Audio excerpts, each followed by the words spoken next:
to another episode of How to Stay Sane with Karen Jordan. I'm so glad that you tuned in because we're going to talk about a topic that's so important these days and one of my favorite subjects, self-care. Psychologists say taking the time to really focus on self-care is vital. Now, when I think of self-care, what comes to my mind? Massages and mocktails. But self-care is way more than that. I've interviewed some clinical psychologists and taken a deep dive into the subject, so you don't have to. Now is my opportunity to share what I've learned. A lot of people don't think they have time for self-care, but let me give you some incentive. Researchers say self-care can not only improve your mental health and your overall well-being, but it has even been found to decrease rates of death and help lower your medical bills. Forest bathing is one form of self-care that's recommended. Dr. Jane Timmons Mitchell, who's an associate clinical professor of psychology at Case Western Reserve University School of Medicine, told us exactly how it works in our episode about how to navigate grief.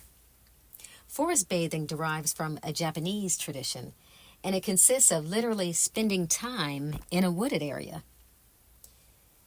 You just sit there and take in the natural environment with all of your senses. Now, if you don't live near a forest or have one nearby, you can spend time in a park, or at the very least, just get some houseplants.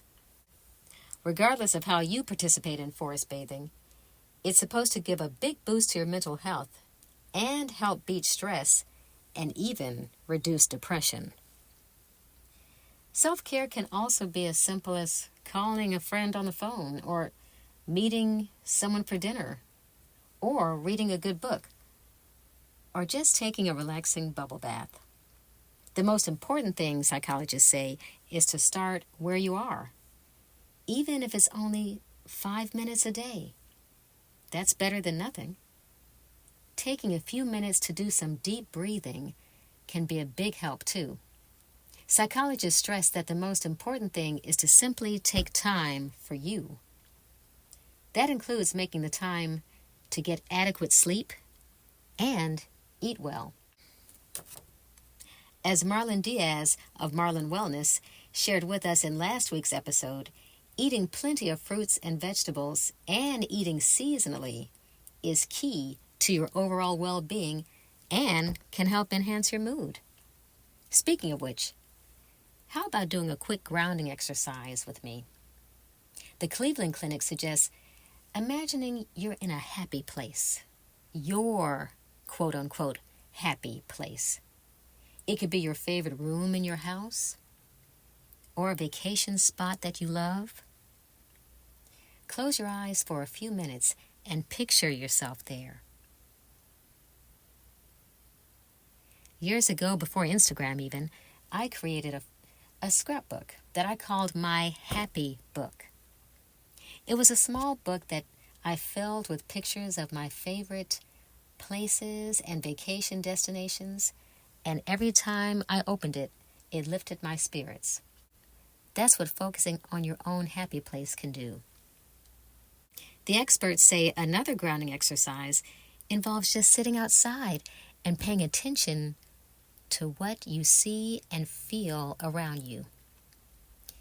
You might hear the wind blowing or kids playing on a playground.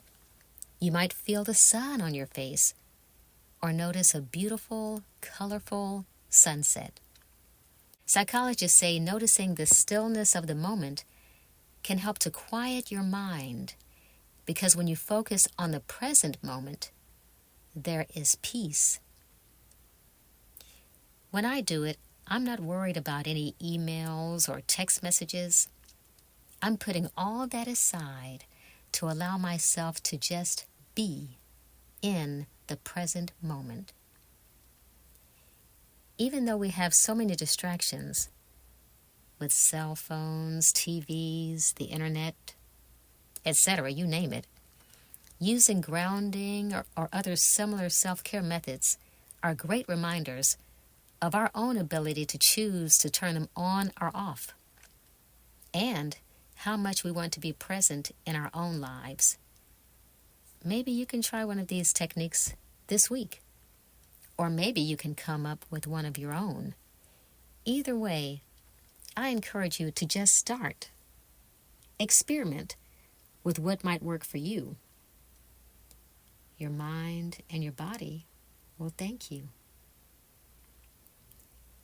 Join me next time on How to Stay Sane with Karen Jordan. How to stay sane.